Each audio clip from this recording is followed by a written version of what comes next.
Hola, mi amigos. Hola. Hola. It's Debbie Del Toro, broadcasting from my living room again because of you know what. And, no, no, no. I do not have a foot fetish. I have a food fetish.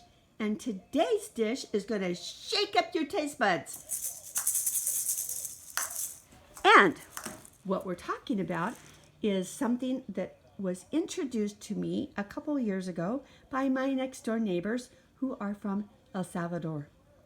And we are talking about a street food called pupusas. Pupusas.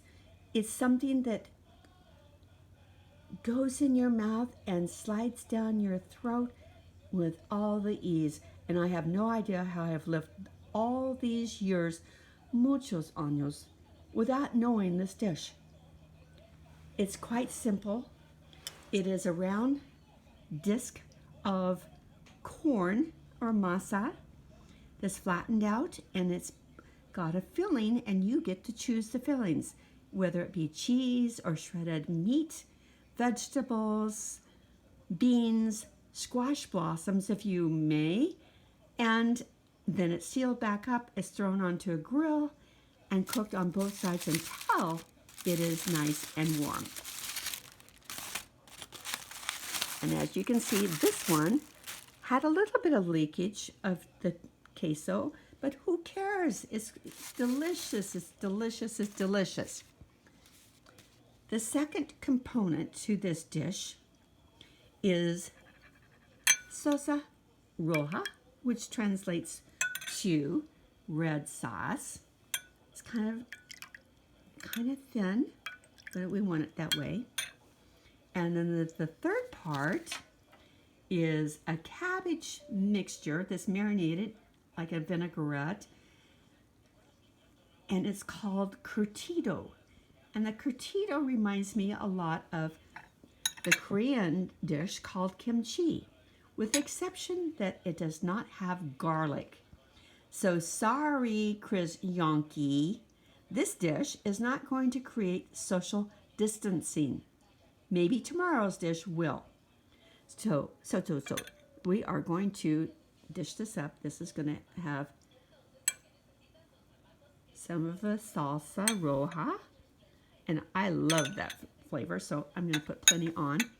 And then, because I'm also a fan of kimchi and sauerkraut, the curtido, I want to have a little bit of all the flavors on every bite. So because this is traditionally a street food, you're going to buy it off of the street from a vendor. It's going to be messy, people, messy. But who cares? You can lick those fingers and clean the manos later on, but who cares? But today we have a plato y denador, and I'm going to eat it that way. Get it all the way through. A little bit of this. Yeah. Here we go. Perfecto. Oh my gosh. I could have this dish every day, but I better not. Because in El Salvador, they have many more dishes that are just as good. But this is so simple and so wonderful. If you have the opportunity to try it, please do so. And then for my friends that are at the Laughing Gnome Pottery up in Washington State, I have an apology. This is actually called a bead mug because they make the same mug without the bead. But why would you want that when you've got this? It's so much more fun. So Francie and Darby, so sorry about that. But get yourself out there and try a pupusa. You will love it. Until tomorrow, hasta mañana.